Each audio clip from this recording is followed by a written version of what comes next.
My name is Kenneth Lowande. I'm an associate professor of political science and public policy here in the department. I teach political science 111, which is Intro to American Politics.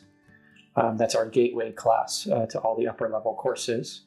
It's meant to give you a broad overview of American politics, which I guess you could simply describe as, well, how do we in the United States resolve disputes amicably, settle them without violence. And that covers a lot of different topics. So we cover a lot of ground in one semester.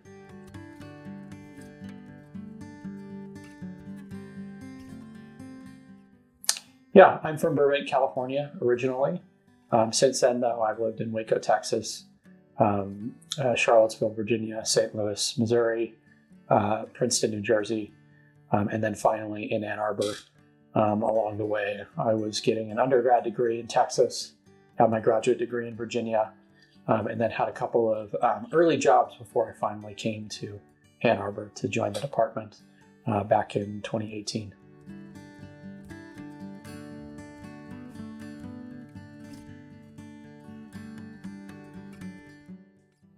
So I've always been interested in politics and history. They were the classes that I enjoyed the most. I got interested in doing political science as a discipline and as a career path because I wanted to understand politics more. I think that sometimes, and this is what I try to tell students in the intro class, is a lot of times things as simple as the water you're drinking or the air you're breathing or what apps are available on your phone or how you interact with strangers. All of those things are informed by political problems and whether you know that or not. And so becoming educated about that sort of invisible social process and the forces that are at work in this world, I think is really important and has always motivated me to learn more.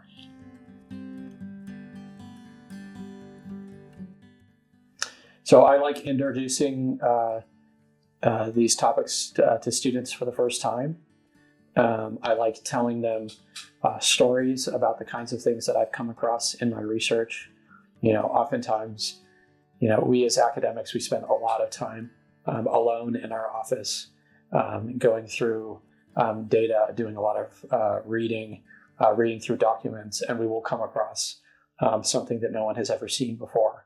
And the natural urge is to show it to someone. So communicating a new finding or a story that itself might be kind of crazy to a new audience who has never seen it before is a pretty rewarding thing.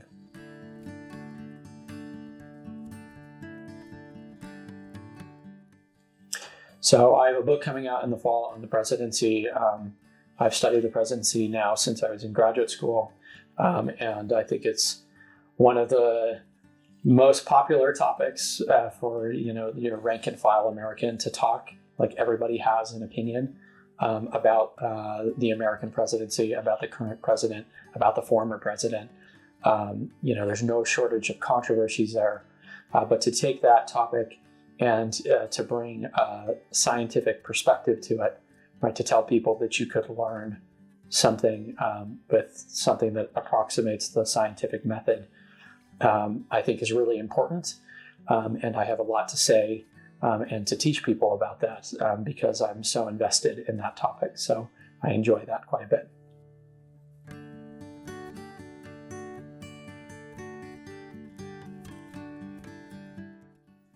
Yeah, so in the intro class, one of the things I want to signpost for everybody is that, you're going to be here for 4 years, and but you should always be thinking about what's next too, even though you're enjoying your time in college. And so I'd like to bring in people who have jobs in politics into the classroom and have them sort of co-teach different sections. So I've had police chiefs, members of Congress, people who have worked in Congress, lawyers for executive departments. This last time I taught 111, we had the former Secretary of Homeland Security Zoom in to talk to the class. And that surprises people because it doesn't, they wouldn't expect to be able to talk with those practitioners, but have the opportunity to ask them questions, not just about the political aspects of their job, but also about their career paths, and to sort of visualize the next step that they take can be very valuable.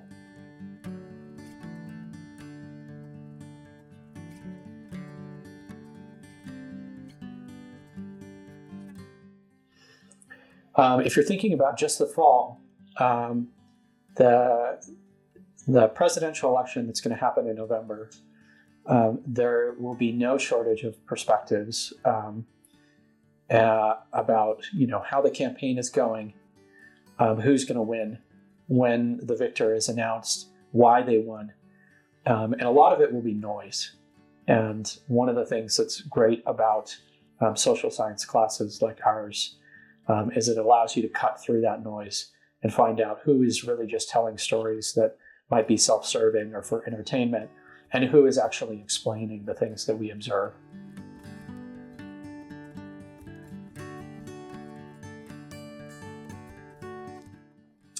Yep, we had this, like I said, we had the former Secretary of Homeland Security come visit us, and he's quite candid in his opinions about things. He made no shortage of controversial opinions or decisions while he was there. And one of the students, I think this was an excellent question. One of the students just said, well, if you were a dictator for a day, what would you do? Right, given your experience. And his answer was that he would abolish the executive department that he was the head of and put it into other departments. His first step was that the organization that he was leading should not exist. Very surprising to me as a researcher, and I think sort of stunned the students in the audience.